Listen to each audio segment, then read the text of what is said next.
You're sort of an observer of a very different way of living that goes back in time and hopefully forward in time, 10,000 years or 20,000 years.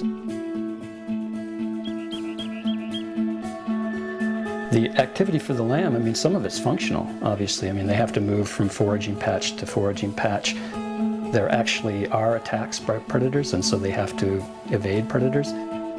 But some of the other activity is play, and that's basically practicing what they are going to have to do as adults, or even things that they're going to have to do as lambs, but just getting better at it. And that's running, these just flat-out streaming runs the lambs will do. It's evasive movements, suddenly shifting direction and accelerating and jumping up on ledges, and all of that kind of thing is practicing skills that are the difference between life and death.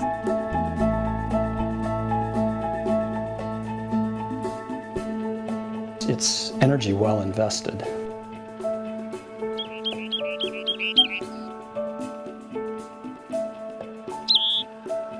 Whether it's ungulates or birds or anything else, there is the idea that animals have an optimal time for giving birth or laying eggs or whatever. The issue in terms of reproductive timing for an ungulate, because they eat plants, is what happens to the timing of the reproductive schedule of plants. The reproductive effort by females is thought to peak sometime early in lactation. They're eating plants. That means that the maximum sort of peak reproductive effort should coincide with peak productivity of the plants that they eat.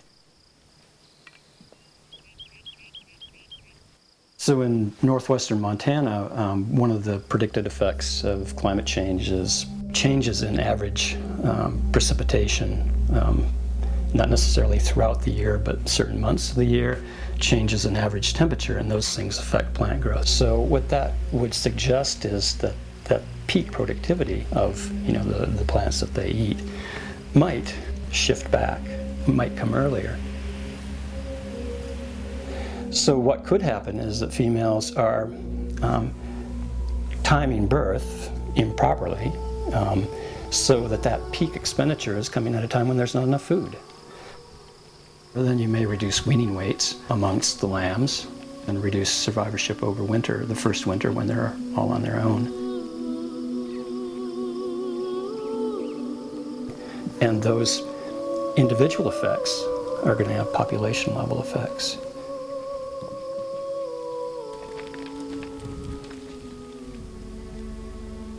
So one big question is, can an animal, a species like bighorn sheep, if in fact peak productivity changes, if it comes earlier in the year, can populations of bighorn sheep and other similar species, can they track shifts in the optimal birth date?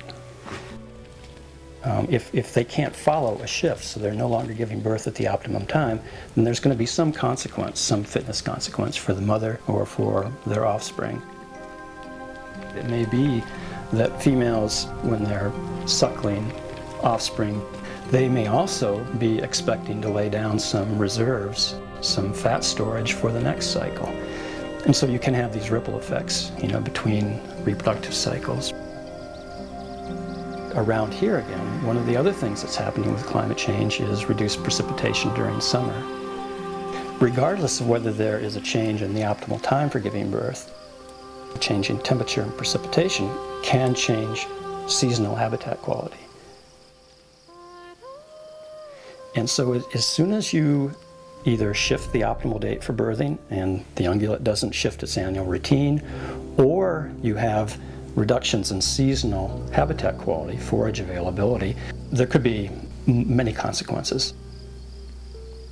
The message I would like to get across is to start thinking about what the consequences of climate change might be for large mammals that eat plants.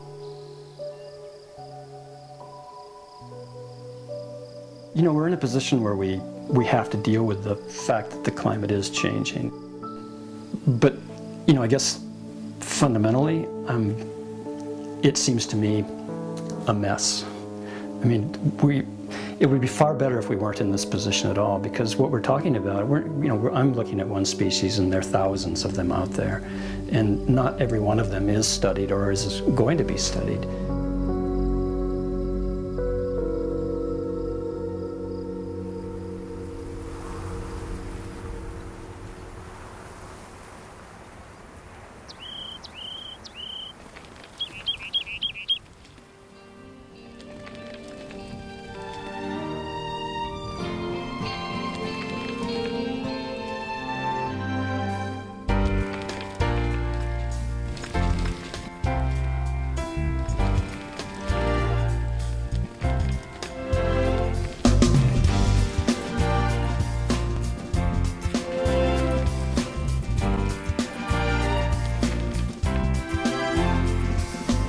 I've been studying bighorn sheep since 1979, and yeah, you get really attached, to not just to individuals, but to the species as a whole.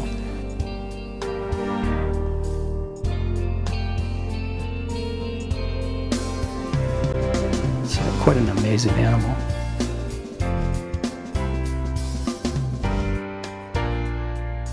Now, with a 30-year history, I think it does give you a connection to this sort of deep time. You're witnessing a part of that stream.